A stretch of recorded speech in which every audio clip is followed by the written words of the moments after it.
For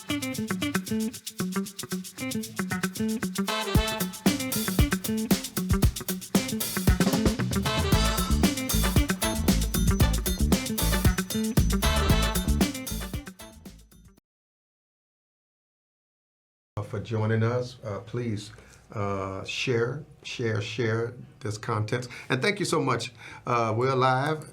Thank you for tuning in to Fathers Who Care. As always, it's a pleasure to come to you each week with individuals that we know have been out here laboring in the vineyard to do the good work that he has been or she has been called to do. And so tonight is like no other. We're going to continue to bring to you those who are watching, those who have been faithful followers of this show.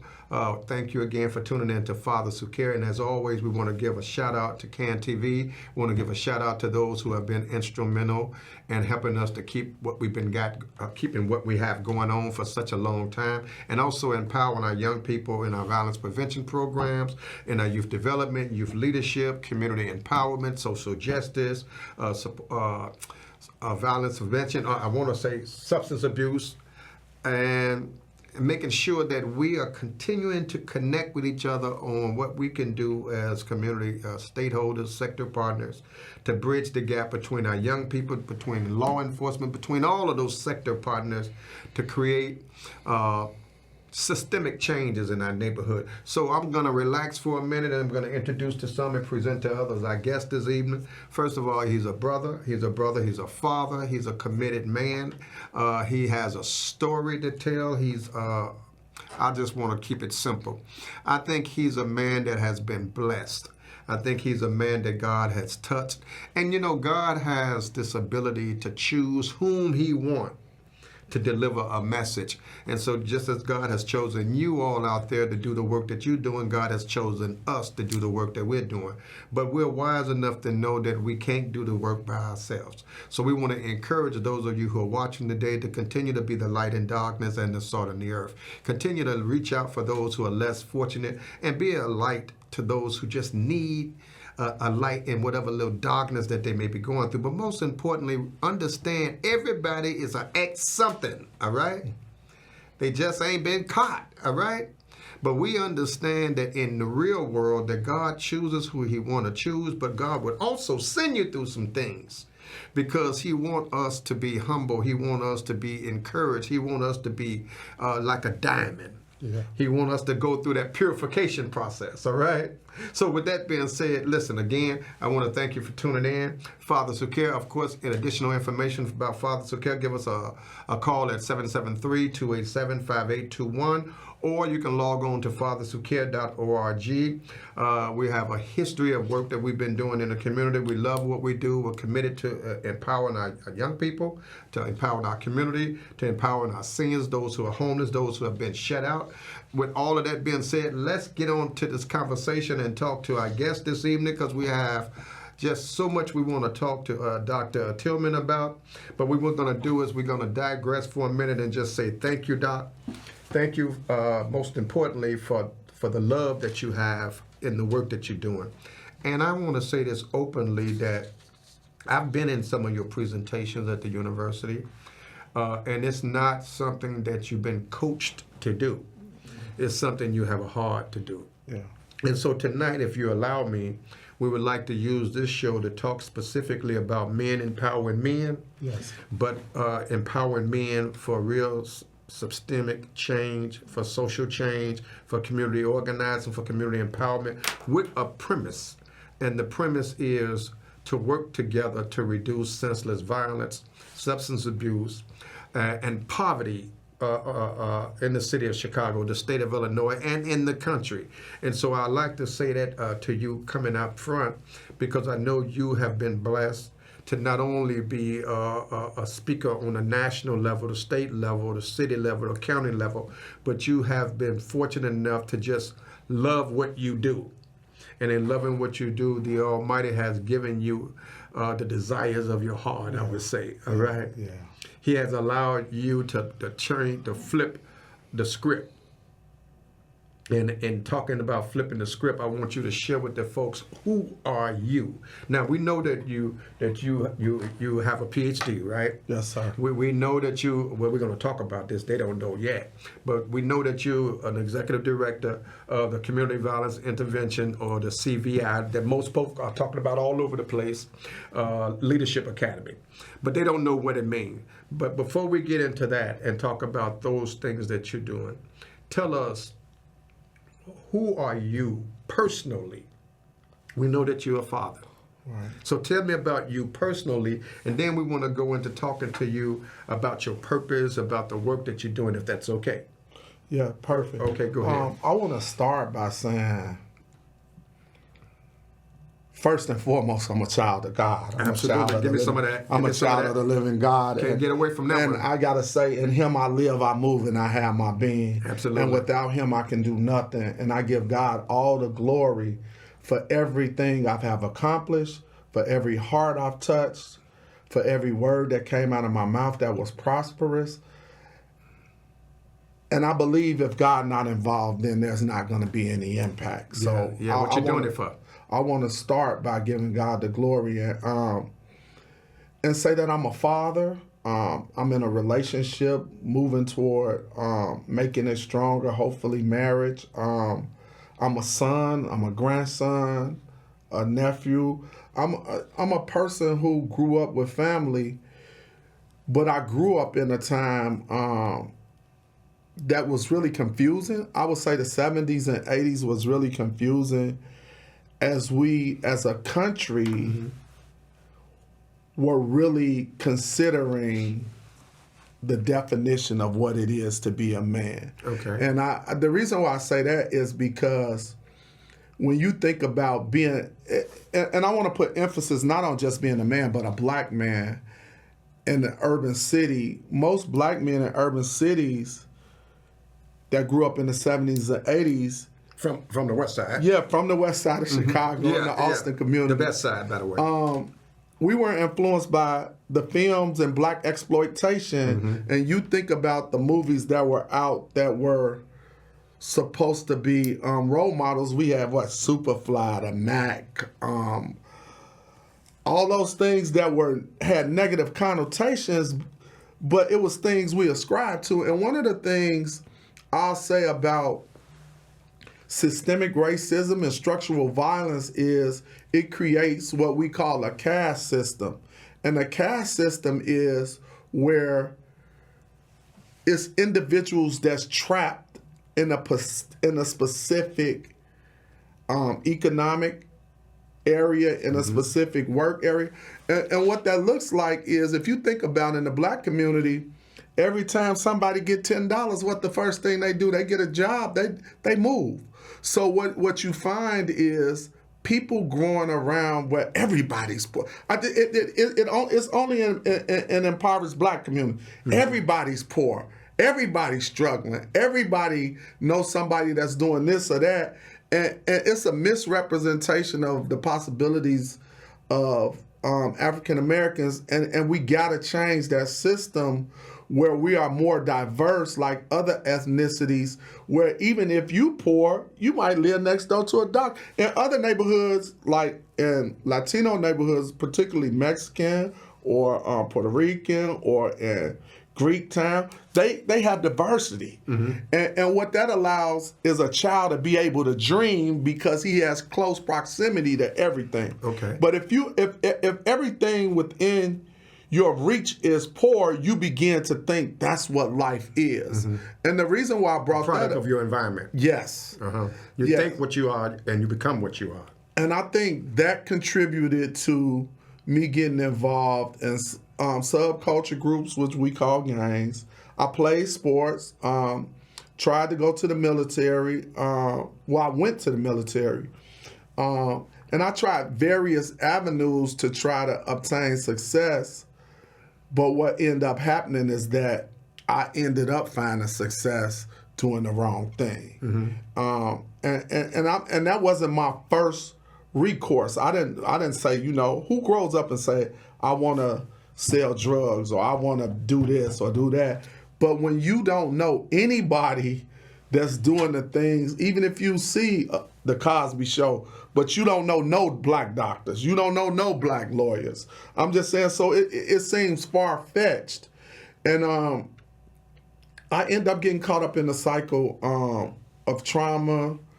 I want to say some of the things that contributed to it was seeing a homicide at 9 years old, growing up around, a lot of trauma, a lot of violence, a little bit of everything. Which inadvertently did what to you? It shaped the way I think about life. It made me, it really puts you in survival mode. Okay. And it takes away your innocence as a child. Okay. So now you begin to live to survive or be able to navigate in this terrain as opposed to maintaining innocence and thriving for excellence. So you talked about a purpose, right? And you told me, as we was talking, you was talking about that you're living a purpose and when you came home. So when you came home, they gave reference that you've been gone on a vacation, that you had some time away. Go ahead. Talk. I want to give you something. I want to give you something powerful, right? Sure. I was around 22. I got tired of selling drugs and stuff, but I had caught a case. Okay. I went back to church, started going to church. I was going to Corinthian Temple Church of God in Christ on the west side of Chicago. And the late Bishop Allison prophesied over my life. He called me to the front and he said, "You're going to be known nationwide, all over the world." And I was like, the first thing that came to my mind, because I held on to the prophecy, was I'm not going to prison. But I ended up going to prison and getting sentenced to 16 years in the feds. So immediately when I would think about the prophecy in prison, I said, maybe God gonna have me known all over the country from going to all these different prisons. So I want to say this, but which could have happened, right? But in the midst of being in prison, I gave my life back to the Lord, and my prayer was never to come home. My prayer was simply, Lord, change my heart, make my heart towards you, and don't send me home the same way I came in. And I ended up doing all the time, 16 years, 3 months. And when I came home, my purpose found me. I didn't look for nothing. I had never heard about community violence intervention. What God did was protected me and shielded me from all the things that I had did to harm people, but also he created or allowed me to build relationships all over the country, which in turn allowed me to leverage those relationships to bring peace. Mm-hmm. Ain't nobody wise like God, because I would have never thought about that strategy. Well, let's go with that, because now, with that being said, the Lord cuffed you. Yes. But also he preserved you. Yes. Because he wanted to restore you. Yes. So he had to take you out and put you in an environment where you could listen and be groomed. Yes. And so in that grooming or purification process, yes, you had no choice but to be still. That's right. All right, and listen to what the Lord had to talk to you about. So as a result, you came out, you got involved with different things like the Heartland Alliance, you got involved with the Crime Labs, you got involved with a lot of organizations, you got involved with the Ready program. To make a long story short, you was executive director of a lot of those things. And in doing such, you've had the opportunity now to be a witness about what God can do. Even though now you've been sought out nationally, you've been recognized by the president, you've been recognized by President Biden, you've been recognized by Vice President Harris, you've been recognized on a national level for all the work that you're doing, formerly incarcerated, and now you've been sought out by governors and presidents all over the country to come in and help them to create pilot programs around the nation on how to empower folks, how to reduce substance abuse, violence prevention, how to involve folks who probably have gone through some things which may be a blessing in disguise. Talk to that. The first thing I want to say is, if you get anything out of this conversation, it's never too late to turn it around. Right. I came home from prison at 40 years old. I went back to school to get my bachelor's degree at 41 years old, and I got my PhD at 51. So God isn't intimidated by time. And whatever your situation, I don't care what nobody say about you, how people perceive you, God can turn it around. And the thing I want to say too is, don't be deterred by other people not seeing what God is doing, because God gave a vision to you. Not that. Right, so you the only one can see what God is doing, and other people, it's been people that told me you don't need to do this or you should do this, but I know what God told me to do. Right. And that's why the Bible say obedience is better than sacrifice. Mm-hmm. You gotta just adhere to what God has spoke to you and be diligent. The part that I don't want to leave out is I put the work in too. Like, I went back to school for 10 years to get my PhD, and I worked 2 jobs and went to school. So God created the opportunity, but I was willing to put in the work to be able to please God as well. So if someone is watching right now, which we know they are, and they're battling with what to do next, or they might be going through some stuff, and we're not talking about charity now we're talking about investment. Right. We're talking about investing your time in quality programming. We're talking about investing your time in yourself. We're talking about investing in your time in education. Even as we talk to those folks who are the interrupters, folks who are on the front line, even as we talk to them and we say to them, in spite of what you might be going through, hold on and continue to understand that your time maybe it's not here yet, but groom your craft, Can you speak to that? I'm gonna tell people. People see me doing technical assistant and training all over the country, and a lot of people tell me, they say, "I want to do what you do, Chico." Right. You think? And this is what this is what I tell them. Right. To do what I do, you have to do what I did to get it. And I say, "Are you prepared?" Right. I say, listen, it's not just a degree. I say, you got to be good at what you do and an expert at what you do. I say, because a person get a barber license, do you let them cut your hair? They might be horrible at cutting hair and got a license. No, you ain't going to them. You still got to be good. You got to be good, and you got to be dedicated. I tell them I started out at $13 an hour. I didn't get here overnight, and I worked and worked and worked. Mm-hmm. And then people, I promise you, one thing I know for sure, you cannot dim the light on a star. People, even if your boss don't recognize you, the person that's over the company might recognize you. If you working right, people gonna see it. Mm-hmm. So I put the work in. Don't worry about getting overlooked, and your time gonna come. But the thing I be concerned about is you not being ready when the time or the opportunity comes. Right. You just be ready when the opportunity comes. Okay, so talk to me. What you think is next for CVI, for violence? Because so many people are in it, right? What's next on the horizon for community violence intervention? My desire is for it to be a permanent part of the community safety or public safety ecosystem, where it's a line item at the city, county, and state budget, so people don't have to.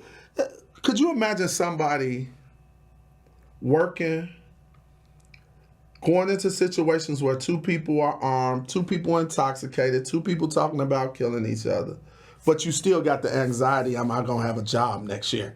But you putting your job on the line every day. Do you think law enforcement would you be a police if you had to worry every year if we going to get laid off? It don't make sense. People are doing heroic stuff, and also it got to be resourced properly. We can't go to these young people, and I'm not saying pay people to stop committing crime. I'm saying offer them an opportunity to deal with whatever the root problem of this violent expression they're showing. Because they are communicating. Yeah. They're just communicating in the way that they know. Right. Because really all violence is a way to stop a conflict. I feel is that if me and you have a challenge, some people feel we can have a conversation and settle it. But their response is, if I don't respond this way, then it won't get resolved. And also there's the challenge of the cultural or community norm. Like, I'm from the West Side. If certain people do something to you, and you don't respond in a certain way with some aggression, then you put yourself in a place of being perpetually victimized. Everybody gonna bully you. So it's not so much I respond that way because it's a desire. I respond this way out of fear of being victimized by everybody. It's more fear than anything. I said, man, I got to do something. And people telling you got to do something or everybody going to attack you. And I think we got to get away from that mindset. And the reason why I know it's a communal or it's a cultural idea or construct is because when people move to different neighborhoods, they don't do that. Right. So let's go with this. For additional information about Fathers Who Care, give us a call at 773-287-5821 or log in to fatherswhocare.org. Now, if folks are interested in some of the things that you got going on or to be involved with some of the lectures that you're doing, how can one follow you or participate in some of your... It's two things I want to do. The first thing, I got to give a shout out, and I got to... Give it a shout out. Please go to Amazon.com and get the movie The Credible Messenger. It's a documentary that highlights my life and some of the things we were able to accomplish, me and a group of people around the country, and moving billions of dollars to the ground for black and brown folks around the country, working with governments at different level, and also The Credible Messenger. The Credible Messenger. Credible, okay. The Credible Messenger. And it's on Amazon Prime. The second thing is go to the University of Chicago, CVI LA. We have a school that's 100% scholarship based. And what I do is teach leaders of nonprofits who work with people in our most vulnerable communities in the CVI ecosystem how to run a business, how to run a CVI organization, and I connect them with the top professors in the country and get them an immersive experience in 3 to 4 different cities to get them a national lens of how to run an organization, and we tie them to other funding streams around the country to try to get them some resources to help build it out. I would love for you to look at the website, see some of the great things we've done, and apply. CVI LA. It's at the University of Chicago. CVI LA. Yeah, at the University of Chicago. Man, I'm excited about working with people, and my job while I'm on this planet is to stop people from dying in black and brown communities, stop us from killing each other. And that's my goal, to help move the needle forward. So Chicago has talked about, and folks continue to talk about it on various different levels, about the challenges and issues that we're facing in the city as a result of violence. From your perspective, what strategies have been most successful, in your opinion, in reducing violence and bringing peace? I think a comprehensive strategy. I say this, we need CVI because CVI is proactive, where CVI work with individuals at the highest risk prior to them committing a violent act. And you say, well, Chico, how do you know? It's 3 ways we do outreach. One is through social networking, which is an algorithm that identifies individuals who are on the cusp of being a victim or who are on the cusp of being a perpetrator of violence. The second way we do it is through the Justice Department. Through the Criminal Justice Department, individuals on parole, probation, coming out of prison, coming out of county jail, they have a violence offense. We know they violent. They done already did something violent. Mm-hmm. So we work with them before they recommit. And third, which is the most powerful, is community referrals. People in the community tell us, hey, this young man or this young lady is having challenges, and I can see them on the verge of expressing themselves in a violent way, or they're doing behaviors that they gonna end up getting hurt. So you need CVI because we work with people prior to, and we work with them without using mass incarceration tactics. And I think when you think about, we need law enforcement too, because law enforcement are responsive. When it get out of hand, law enforcement come in. But prior to that, we want to try and work with our people and try and get them the supports they need so they don't get to the point where law enforcement have to come in. So we can collectively work together with various different sector partners to bring about real systemic change in our community and save lives if we just listen to each other, huh? Yeah, I think even I'm going to speak specifically about law enforcement. With law enforcement, we have something called a professional understanding, where they understand what we do, we understand what they do, and we don't cross the line. But in order for this to work, we need city agencies like housing, substance use disorder, mentorship, SNAP. We need relationships with them, the DMV, where Workforce development. where we could get, but we need expedited services for these individuals, because these individuals would be in in crisis. We trying to get them in services right away. The same way in a hospital. If you're in the hospital and your foot hurt, and I got a gunshot, you could have been there for hours. If a gunshot victim come, they going in front of you. So I think we got to service the people that's in crisis first to try and stop the violence in our most pressing communities. Okay, you've been watching Father Suker. Of course, as always, we like to bring to you individuals and concerns that are really pressing our community, and we want you to know that we are the change that we need to see in our community. But we also want to encourage you to be a blessing to someone that's less fortunate than you. Continue to mentor someone. Each one, teach one. I mean, we can do it. I mean, right now, if you don't know nothing else, you should know, with all of the things that's going on, the uncertainty that's going on in the land, we have no time now to play. We need to be supportive of each other. We need to be encouraging of each other. And we need to go back to the old values that we had in our community where we cared about each other.